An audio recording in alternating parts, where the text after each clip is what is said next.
कि एक तरफ देश की सत्ता में बैठी हुई पार्टी के लोगों ने, देश के प्रधानमंत्री ने ये नारा दिया है कि अब की बार 400 पार, और उत्तर प्रदेश में तो कहा है कि 80 में 80। लेकिन विडंबना यह है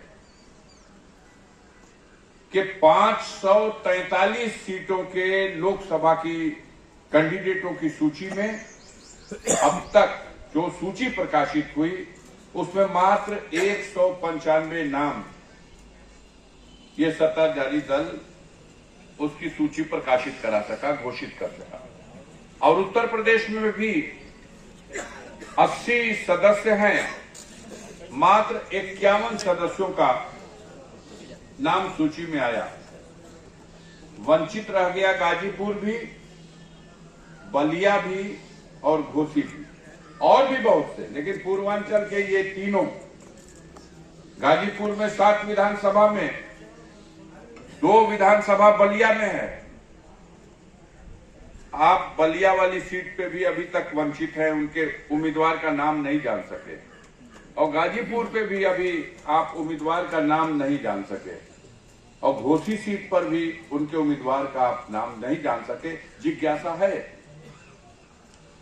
कहीं न कहीं कुछ न कुछ गणित में गड़बड़ी हो रही है, चिंता बढ़ी हुई है, कैसे संभाला जाए इन मोर्चों को। आप कहोगे 400 पार, आप कहोगे 80 में 80, और आप एक झटके से लिस्ट में नाम भी नहीं ला सकते। अभी सौदेबाजी हो रही है कि किस सहयोगी दल को कै सीट देंगे। अभी पता नहीं सहयोगी दल, एक बार वाले अपनी तरफ से तो छाप दे रहे कि इतना इनको देंगे, इतना इनको देंगे, लेकिन न अनुप्रिया पटेल का बयान आ रहा, न ओम प्रकाश राजभर के बयान से और प्रेस की न्यूज को मिलाइए तो मिल रही है, न संजय निषाद का। हाँ, देखा गया 51 की सूची में कि संजय निषाद के बेटे का भी नाम भारतीय जनता पार्टी की सूची में आ गया, तो इसका मतलब संजय निषाद 0 पे कर दिए गए। और जयंत चौधरी के नाम का जहां तक सवाल है, मुजफ्फरनगर पे भी तो डिक्लेयर कर दिया संजीव बालियान को। जो जागरूक लोग हैं देख रहे होंगे सूची।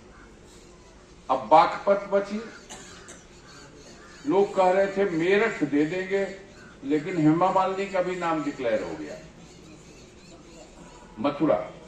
मथुरा देंगे, लेकिन मथुरा पे भी हेमा मालिनी का नाम डिक्लेयर हो गया। पता नहीं क्या करेंगे, क्या देंगे, क्या लेंगे, ये खैर उनका काम है। लेकिन एक जो कोरी बकवास है, जबकि बारी 400 पार और 80 में 80 यूपी में, इसी से सारी इस खोखले दावे की पोल खुल जाती है कि प्रत्याशी का नाम तक आप नहीं अभी तक ला सके जनता के सामने।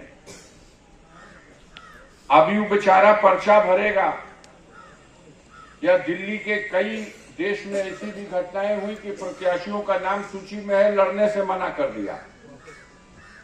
पढ़ा है कि नहीं पढ़ा है आप लोग? ये गोदी मीडिया वाले इस तरह की खबरों को नहीं दिखाएंगे, वो तो सोशल मीडिया है कहीं से कुछ। तो अभी पता नहीं पर्चा भरेगा कोई कि नहीं भरेगा। अगर भरेगा तो जनता उसे वोट देगी कि नहीं देगी, वो गणना में जीत पाएगा कि नहीं जीत पाएगा।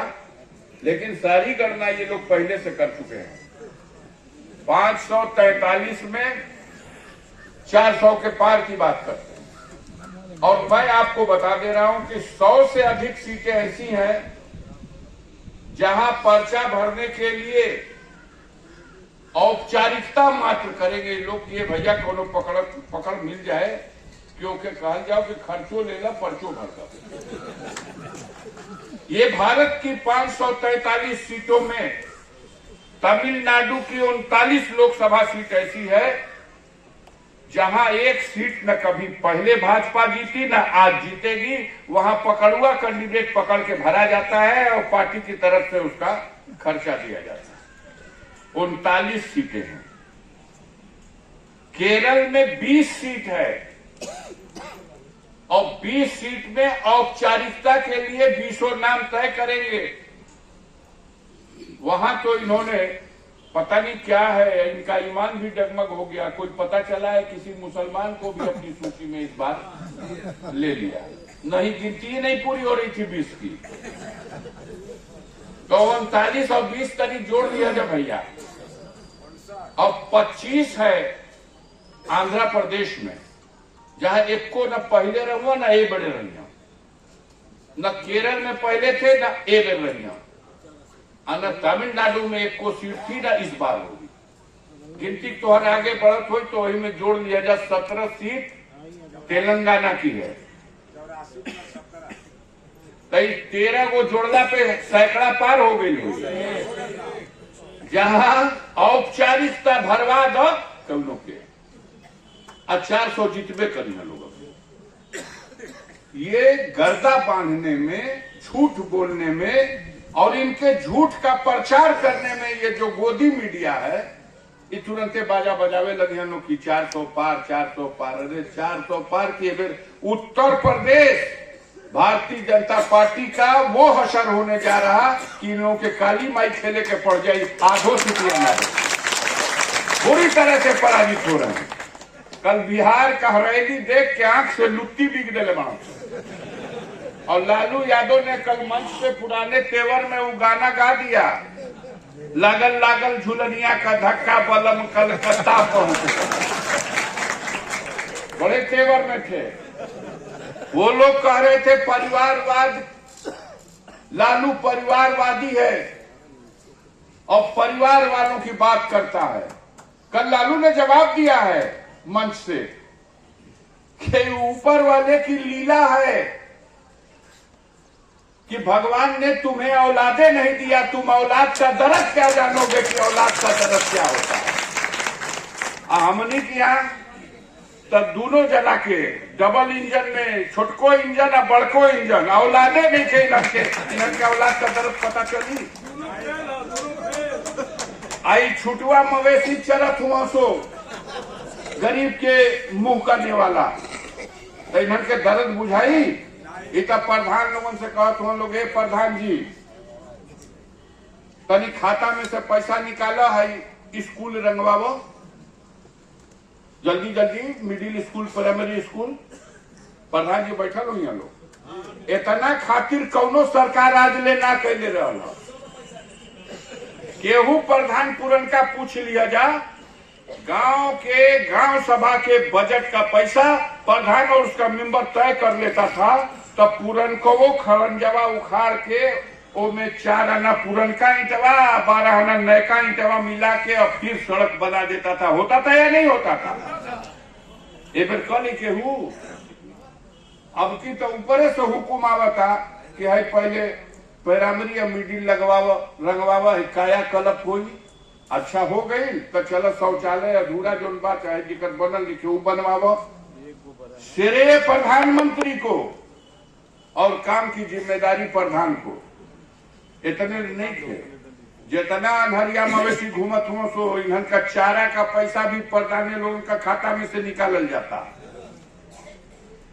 आज समय आ जाता तो इन लोगों का देशभक्ति का परीक्षा करे खातिर ऐसा सरकार आयल दिया कि कहतिया कि अगर राष्ट्रभक्त हुआ जा तो है 10 रुपया वाला झंडा 50 रुपया में अपना गांव में बेचा जा। बेचाई था कि ना बेचाई? अपना जेबा से पैसा देना हो लोग बेचे का कौन मुंह की गांव में जनता के पैसा पे बेची है लोग, तो फिर से वोट मंगिया लोग। फंसा दिया प्रधानों को। प्रधानों से कह दिया कि आप ही के खजाने से पैसा निकलेगा, मोदी के ना निकली। है जो रखल बड़ा गौवा में सहयोग देवे खातिर कर्मचारी लोग, इन लोगों का तनख्वाहियों यही गांव सभा का बजट से दिया था कि नहीं थे? दिया था। कब होत रही। अब दुनिया ऊपर एक काम कर दिया, लोकतंत्र का मजाक बना दिया। ए प्रधान जी लोग तनी जनता के बटोरा अपना गांव में साहब लोग आई हो का भैया तो संकल्प दी हो हमारे सीडीओ साहब, डीडीओ साहब, बीडीओ साहब, तहसीलदार साहब, थानेदार साहब, तोहरा गांव कैसे बटोरी सरकार? अरे कुछ झूठ सच बोल के बटोरला का काम बा। बटोर दो, दिया चाहे मत दिया, लेकिन आओ तुम लोग भैया तो संकल्प ले लिया। होता कि ना गांव गांव संकल्प यात्रा? हर गांव में संकल्प यात्रा हो गई और वह यात्रा का रिजल्ट जब वहां भेजना हम लोग मालिक लोग कि हो गई तो वही पे 400 पार का नारा दिले बड़ा। बताओ ये हवाई फायर है कि ना? इसकी सचलिया क्या हो सकता है? कुछ नहीं हो सकता। ये झूठ फैला रहे, झूठ के भरम में जनता को ठग कर। जनता को जरूरत थी, जनता चाहती थी कि मोदी जी अपने वादे का हिसाब किताब कर लो। तुम जब 14 में आए तो आपने कहा देश गर्त में जा रहा भाई। 62 रुपया में बताओ, देश का मुद्रा का कीमत 62 रुपया हो गई। 62 रुपया गिनला पे $1 मिली। धिक्कार होके इस सरकार के कि 62 रुपया में $1। अरे जल्दी एक बदला जा। जो देश का मुद्रा का वैल्यू गिर जाये, वो देश का राजा लोगन के, राज करे वाला लोगन के, सरकार चलाए वाले लोगन के चुल्लू भर पानी में डूब मरे। सरकार सोचल कि बात तो ठीक है कहत हुआ। तो 1947 में जब देश आजाद भई तो रुपया एगो, तो वो दिन वही का समतुल्य अमेरिका का डॉलर भी एगो, ब्रिटेन का पाउंड भी एगो, तीनों का मूल्य बराबर था। अब देखा ना कैसन सरकार चली ना सो कि देश पे 49 लाख रुपया का कर्जो हो गई। अब देश का मुद्रा का मूल्य इतना गिर गई कि 62 रुपया गिनल जाए तो $1 मिली। यही देखा करके मोदी जी ने देश की जनता को कहा कि भाई तो जना तक कि आगे बना लोग कोनो अवतार हो, हमको लाइए 100 दिन के अंदर इस देश का जो काला धन विदेशी बैंकों में रखा गया है हम उसको लाएंगे। बाबा रामदेव गिन के बतैला 280 लाख करोड़ रुपया वहां धैल बा स्विस बैंक में और के लियावल जाई और ऐसा ही सदहे बांट दिया गई। हर परिवार में 15-15 लाख रुपया का हिस्सा पड़ गया। अब कितना देना अपना वोटर लिस्ट दुरुस्त कराए लगना कि हमनी का परिवार में जब एक हक आदमी के 15 लाख मिली तो ये स्थिति बन गई। चकमा दिया उन्होंने, चकमा उन्होंने दिया कि महंगाई खत्म, हम आएंगे महंगाई खत्म कर देंगे। हम आएंगे तो 2 करोड़ नौजवानों को प्रति वर्ष नौकरी देंगे, बेरोजगारी खत्म हो जाएगी। सचमुच सपना दिखा दिया जैसे भारत को स्वर्ग बना देंगे। लेकिन आज हाल का बात आगे न सरकार में सत्ता बन गई, सत्ता बन गई। आज 62 रुपया का जो डॉलर हुए तो 85 रुपया का डॉलर हो गई। देखा तरक्की 62 रुपया से 10 वरिष्ठ में 62, 10, 72, 10, 82, 23 रुपया बढ़ा दिया, बढ़ गया मूल्य और गिर गया भारत के रुपए का। हमारी मुद्रा का मूल्य गिर गया, लेकिन बेशर्म लोगों से बात करना बेकार है।